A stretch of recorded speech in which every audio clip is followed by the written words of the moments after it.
A paz do Senhor, irmãs e irmãs, bem-vindo a mais uma videoaula da ETAD GESER, Escola Teológica das Assembleias de Deus, de Governador Celso Ramos. Eu quem vos fala, presbítero irmão Lucas Fava. Também trago um abraço ao nosso coordenador geral, pastor presidente Francisco Bento dos Santos, e do nosso diretor geral, pastor vice-presidente Valfrid Cardoso. Estamos aí iniciando mais uma videoaula da nossa matéria, Sociologia do Novo Testamento 1. Mais especificamente, estamos falando sobre a influência grega e iremos falar sobre a influência romana no período em que se desenvolveu o Novo Testamento. Então, para nós começarmos essa aula, iremos fazer uma oração a Deus, pedindo que Deus nos ajude e esteja conosco no decorrer desta lição. Senhor nosso Deus, eterno Pai, soberano Criador, nós queremos, Senhor, te agradecer, te louvar pelo privilégio de estarmos participando, ó Deus, de mais esta videoaula que sirva para a nossa edificação, para nós crescermos, ó Deus, na graça e no conhecimento que há em Cristo Jesus, o nosso Senhor. Que o Senhor possa abençoar a escola teológica, acrescentando na quantidade de alunos, também acrescentando na qualidade do ensino, que a igreja, Senhor, que tem feito esse trabalho juntamente com a escola teológica, aberto essa porta para o estudo da palavra, possa crescer na quantidade e na qualidade. Abençoa todos os alunos, professores, secretários, tesoureiros, a coordenação, que a tua mão possa estar estendida sobre a escola teológica, ó Deus. Assim nós te pedimos e te agradecemos em nome de Jesus. Amém e amém. Louvado seja Deus. Vamos fazer então, irmãos, uma leitura muito importante para nós nos localizarmos dentro do assunto que nós iremos tratar nesta videoaula de hoje. Na videoaula passada, nós falamos sobre o surgimento do Império Grego, as conquistas e as regiões que o Império Grego conquistou durante o período que esteve em eminência. Nós falamos da preocupação do imperador grego em helenizar o mundo da época, ou seja, levar os pensamentos, cultura, a língua grega por todas as regiões em que eles subjugavam ao seu domínio. E nós daremos então hoje sequência à nossa aula, ainda falando da influência grega, e hoje nós iremos dividir a aula em duas partes. Nessa primeira parte da aula, iremos falar da influência da religião grega sobre a formação da sociedade do Novo Testamento, e iremos falar também sobre a influência da filosofia grega. Então, para nós darmos início, eu gostaria de fazer uma leitura que se encontra no Novo Testamento, no livro de Atos dos Apóstolos, no capítulo de número 19, versículo de número 23 a seguir, que nos diz assim: Naquele mesmo tempo, houve não pequeno alvoroço acerca do caminho, porque um certo ourives da prata, por nome Demétrio, que fazia de prata nichos de Diana, dava não pouco lucro aos artífices, aos quais, havendo-os ajuntado com os oficiais de obras semelhantes, disse: Varões, vós bem sabeis que deste ofício temos a nossa prosperidade, e bem vede e ouvis que não só em Éfeso, mas em quase toda a Ásia, este Paulo tem convencido e afastado uma grande multidão, dizendo que não são deuses os que se fazem com as mãos. Não somente ao perigo de que nossa profissão caia em descrédito, mas também de que o próprio templo da grande deusa Diana seja estimado em nada, vindo a majestade daquela que toda a Ásia e o mundo veneram a ser destruída. Ouvindo isto, encheram-se de ira e clamaram, dizendo: Grande é a Diana dos Efésios. E encheu-se de confusão toda a cidade, e unânimes correram ao teatro, arrebatando a Gaio e a Aristarco, macedônios, companheiros de Paulo na viagem. E querendo Paulo apresentar-se ao povo, não lhe permitiram os discípulos. Também alguns dos principais da Ásia, que eram seus amigos, lhe rogaram que não se apresentasse no teatro.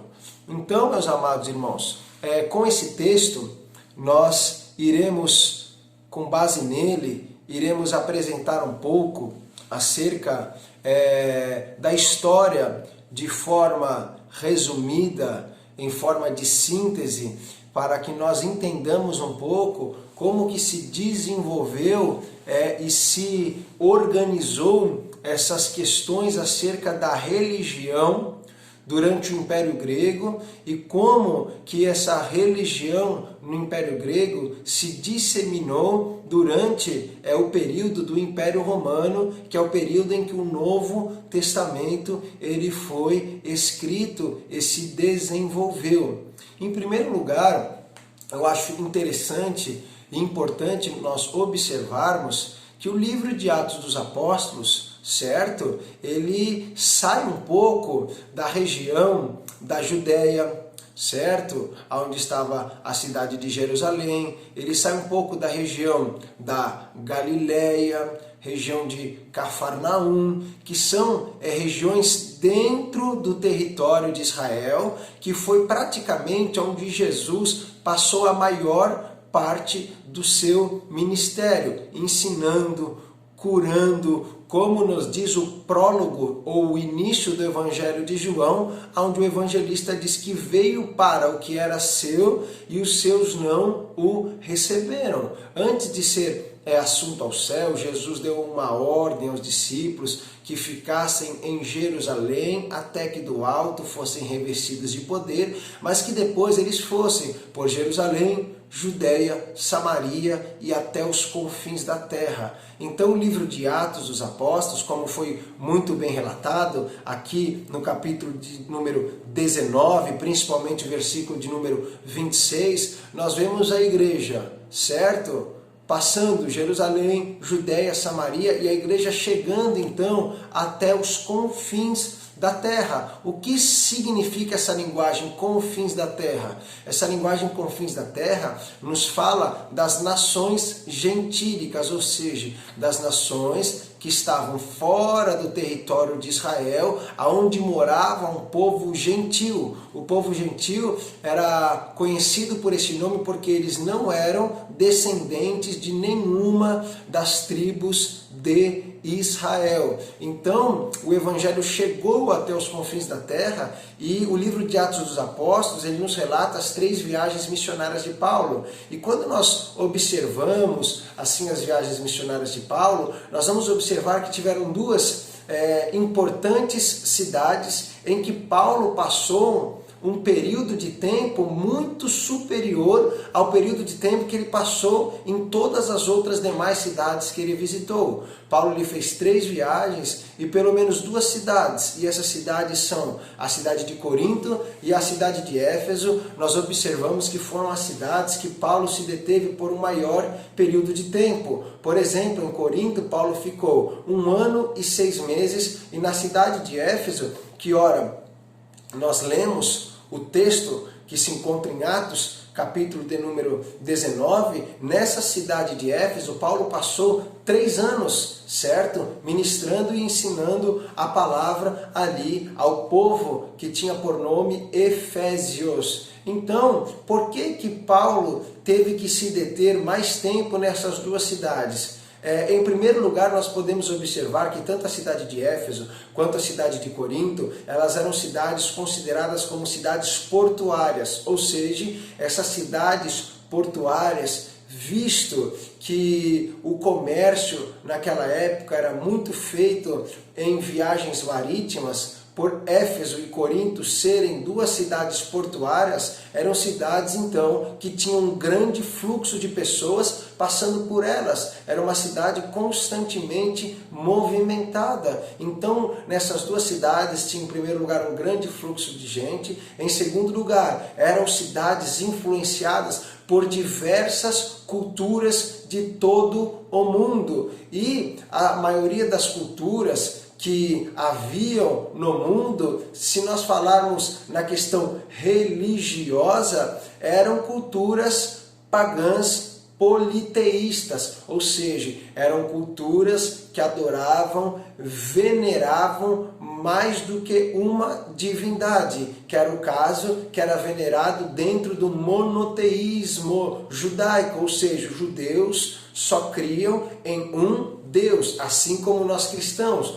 Nós cristãos, nós somos uma religião monoteísta. A nossa fé está firmada no único e verdadeiro Deus. Então as religiões que influenciavam a cidade de Éfeso e de Corinto eram religiões pagãs politeístas, ou seja, poli, vários, teísta, Deus ou deuses, ou seja, vários deuses. Então estas cidades tinham essa influência muito forte religiosa, tinham uma influência muito forte de pensamentos filosóficos, que é o que nós vamos falar na segunda parte desta aula de hoje. Então era uma cultura, cidades que elas estavam imersas em profunda idolatria e uma degradação moral e ética muito grande. Então, quando nós observamos, Paulo esteve muito tempo nessas cidades,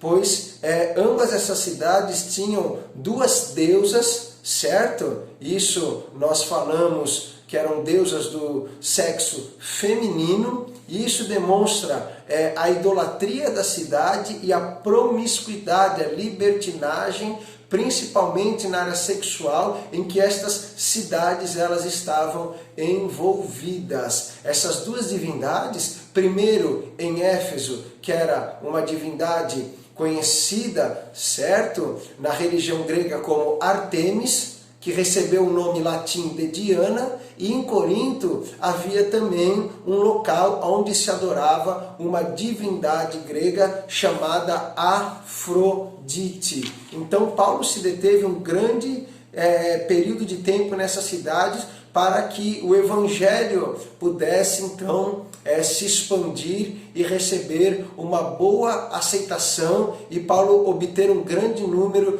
de convertidos através da pregação do evangelho na pessoa bendita de Jesus Cristo. Então, como que nós podemos entender essa influência da parte da religião grega tão forte, tanto na cidade de Éfeso quanto na cidade de Corinto? Para nós entendermos isso, nós precisamos olhar, claro, de forma rápida e resumida, como que surgiu a religião grega.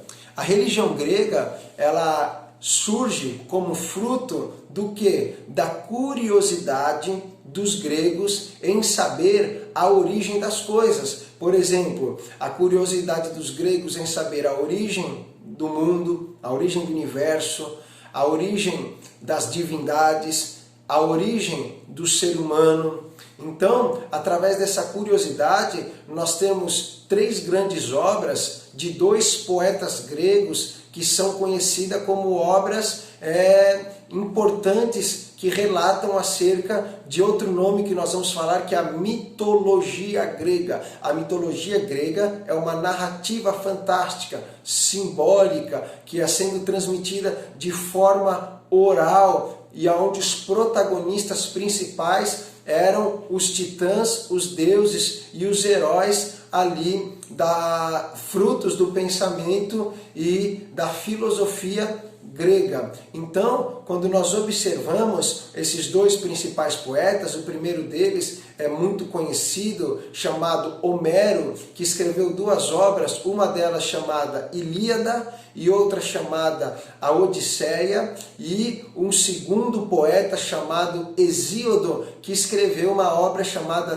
Teogonia. Então, em primeiro lugar, nós temos que a religião grega era uma religião politeísta, uma religião onde eles adoravam vários deuses. Outra característica muito importante para nós ressaltarmos nessa questão da formação do pensamento da religião grega é que o quê? A religião grega, por sofrer forte influência da filosofia grega, era uma religião formatada, embasada a partir do pensamento humano. Então, dentro da religião grega, dentro da mitologia, nós vamos observar que a formação dos deuses na cultura grega era diferente do pensamento da divindade em outras culturas orientais que antecederam o Império Grego. Por exemplo, quando nós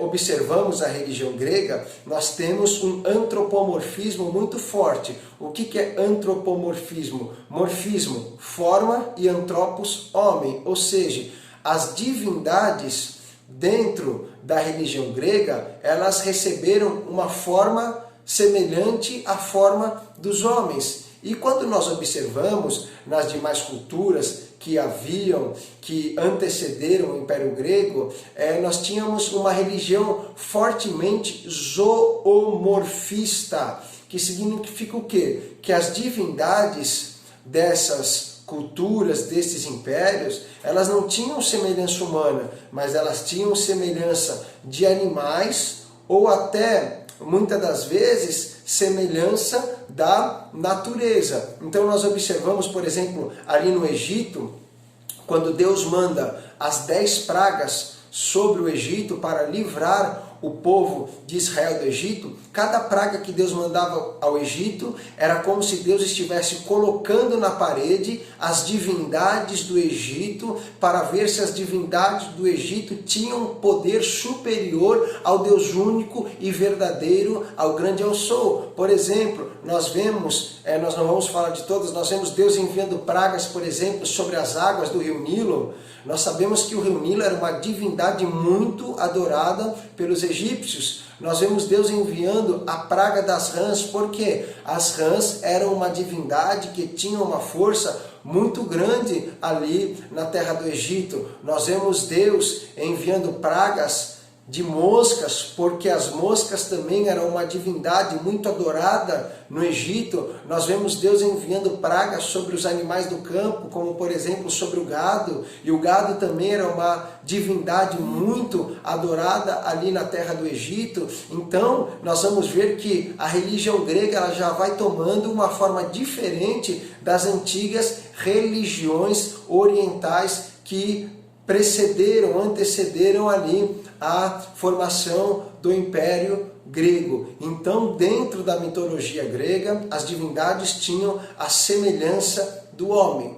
Então, para explicar o surgimento das divindades e o surgimento do mundo, a mitologia grega desenvolveu duas fontes. A primeira fonte é o que nós chamamos de cosmogonia, não é cosmologia. Cosmologia de cosmo, mundo, universo, e logia, estudo. A cosmologia estuda o universo. E a cosmogonia, ela fala sobre a origem, o surgimento do mundo e do universo. E a teogonia, que é diferente de teologia.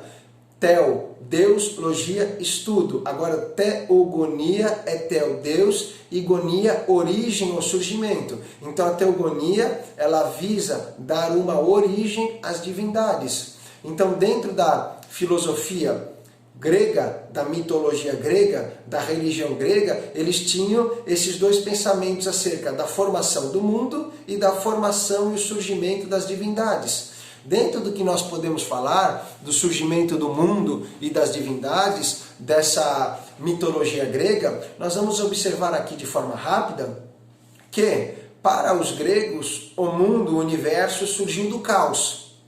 Esse caos, da onde surgiram o mundo e o universo, ele deu origem, certo? Primeiramente a 4 figuras, que é a figura de Gaia, o Tártaro, Eros, Éreto e Nix, certo? Gaia simboliza a Mãe Terra, Tártaro simboliza as profundezas da Terra, Eros simboliza o amor, Éreto simboliza as trevas e Nix simboliza a noite, certo? Que eram muito conhecidos como os titãs gregos. Então, Gaia, ela se envolveu com o surgimento de outro personagem chamado Urano, que era o representante ou os céus. Então, Gaia e Urano, que era a Terra e os céus, tiveram um relacionamento e desse relacionamento surgiu e nasceu um dos seus filhos, chamado Cronos. Cronos, que significa tempo. Então, Cronos era um dos titãs, certo? Da época que relata a mitologia grega dentro da formação e origem do mundo e do universo. Cronos teve vários filhos. E Cronos, como ele não queria ser destronado do seu trono de Titã, ele comia os seus filhos ainda vivos para que os seus filhos não ameaçassem o seu trono e o seu poderio, o seu lugar de destaque.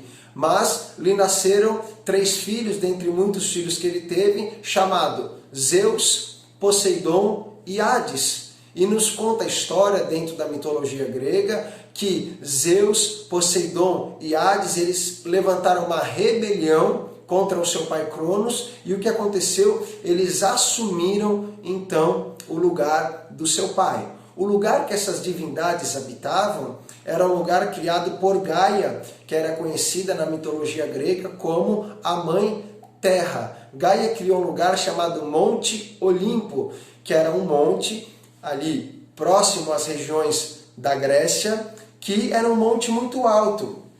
Então ela criou esse monte bem alto para que as divindades então pudessem habitar lá no cume daquele monte. Cada divindade, certo, simboliza alguma coisa. Nós temos aqui no nosso módulo Zeus, a divindade principal. Nós temos Hera, que era a esposa de Zeus, certo? Considerada a protetora das mulheres e do casamento. Atena, Apolo, Artemis. Nós temos Hermes, que da onde vem a palavra hermenêutica. Hermes era uma divindade considerada como mensageiro, era o deus da retórica, da oratória. Então nós temos daí a palavra hermenêutica, que é a arte ou a ciência da interpretação. Nós temos Dionísio, Poseidon, o deus das águas, Afrodite, certo? A deusa da beleza, Éolo e Hades, que Hades era o deus do mundo inferior e dos mortos. Depois dessas divindades também tiveram outros filhos que são os heróis,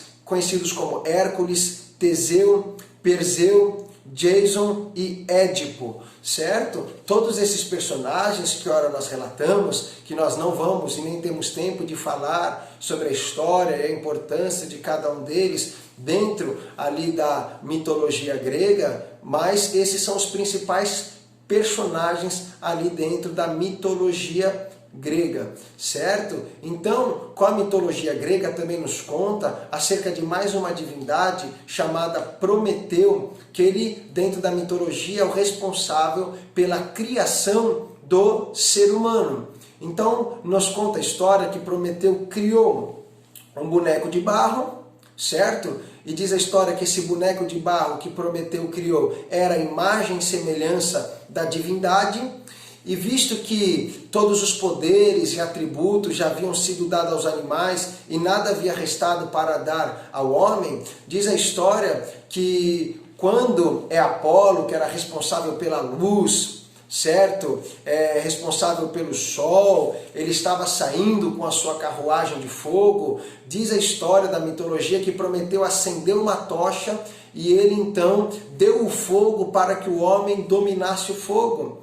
E Zeus, que era a divindade das divindades, ele ficou muito revoltado por Prometeu ter criado esse boneco humano, o homem do sexo masculino, e ter concedido ao homem esse poder de domínio sobre o fogo. E como Zeus sentiu a sua divindade ameaçada, então Zeus resolveu punir Prometeu, mas Zeus também, juntamente com os outros deuses, decidiu então punir o homem também. E qual foi a punição que Zeus e as outras divindades deram ao homem? A punição foi a criação da mulher, uma mulher chamada Pandora, certo? Segundo a tradução, eu anotei aqui Pan, todo, e Dora, presente, ou seja, Pandora era um presente dos deuses para castigar o ser humano, pelo ser humano ter recebido aí o domínio pelo fogo. Diz a mitologia que Pandora, quando ela é criada, ela recebe uma caixa, e dentro desta caixa estavam muitas coisas, e as divindades haviam dito a Pandora que ela não poderia abrir esta caixa, mas Pandora abre esta caixa, e dentro desta caixa estavam todos os males. Então os males foram se espalhando por todo o mundo. Então nós observamos que a partir da criação do homem, das divindades do mundo, posteriormente foi surgindo então o pensamento da religião grega,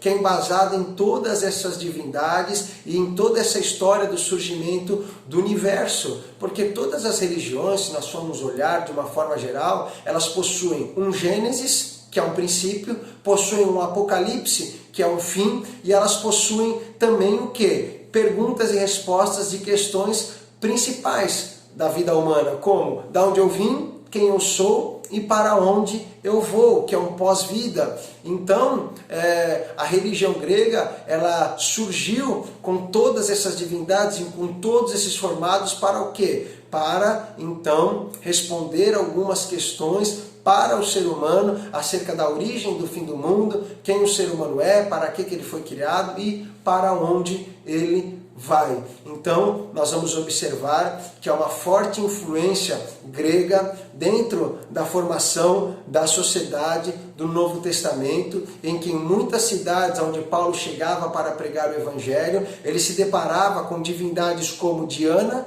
representada por Artemis, e como Afrodite, ali na cidade de Corinto. E todo o mundo adorava essas divindades que estavam localizadas tanto em Éfeso quanto em Corinto. Então, nós vamos observando, conforme nós vamos discorrendo, muitas semelhanças, certo?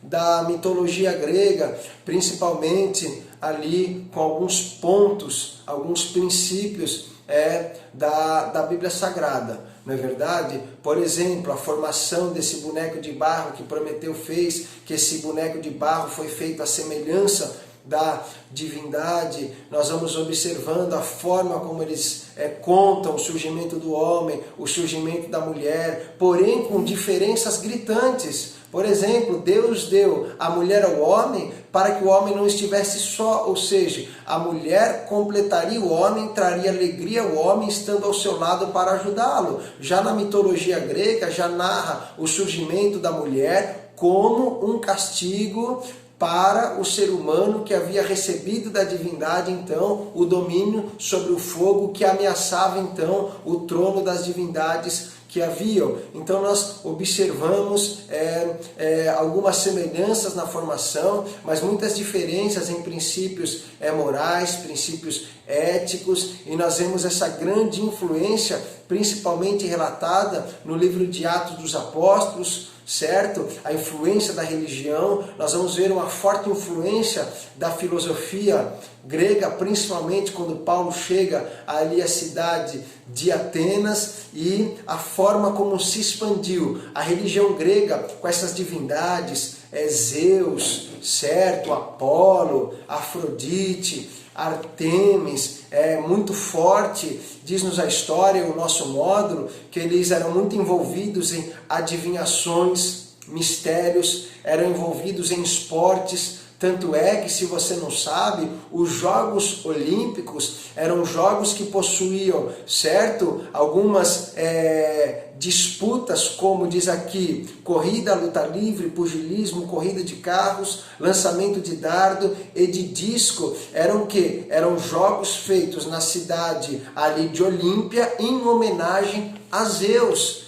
Então, as Olimpíadas eram esportes que as pessoas praticavam, e esse esporte que elas praticavam era uma forma de cultuar aos deuses da religião grega, então as Olimpíadas era muito forte, certo? Dentro ali da cultura, e é uma cultura que permeia até hoje. Nós vemos o culto aos mortos e nós observamos também o culto a essas duas divindades muito fortes, que eram Ártemis e Afrodite. E dentro desses cultos estavam envolvidos, por exemplo, em Corinto, onde Paulo teve muitas dificuldades. Quando nós lemos a carta de Paulo aos Coríntios, principalmente a primeira carta, Corinto, uma cidade muito idólatra, muito imoral, envolvida numa perversidade sexual muito grande. Então, por que a pregação de Paulo ameaçava as divindades da religião grega dentro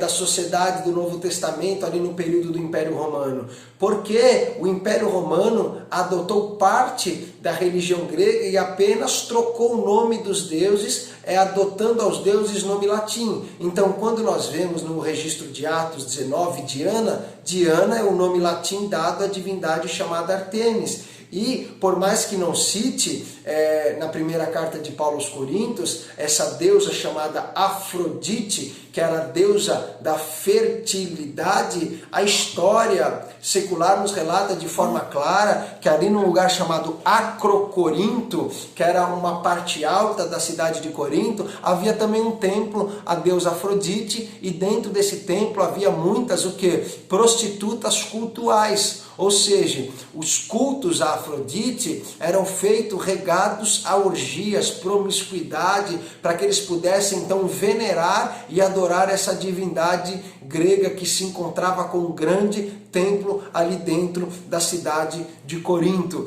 Então, a pregação do Evangelho ameaçava não somente o desaparecimento dessas divindades, mas também o desaparecimento das atividades econômicas dessas grandes cidades, porque a cidade de Éfeso e a cidade de Corinto eram cidades estratégicas e muito importantes no Novo Testamento pelo fato de serem rotas marítimas que influenciavam muito o comércio. Então, todos os turistas, certo? Ou mercantes, comerciantes que desembarcavam tanto em Éfeso como Corinto, tinham que pagar uma taxa portuária, e essa taxa portuária que eles pagavam, uma parte dessa taxa era dirigida então a esses grandes templos dessas divindades pagãs para o sustento e a manutenção desses templos. E uma boa parte das pessoas que moravam tanto em Éfeso como em Corinto, elas eram, como a Bíblia nos relatou, aqui no livro de Atos, no capítulo de número 19, eram fabricantes de imagem de escultura. E quando Paulo começa a pregar que não são deuses aqueles feitos por mãos de homem, a profissão e a prosperidade desses homens começou o quê? A cair o lucro deles, e a economia e o retorno financeiro deles começou a desaparecer. E eles começaram a temer. Por quê? Porque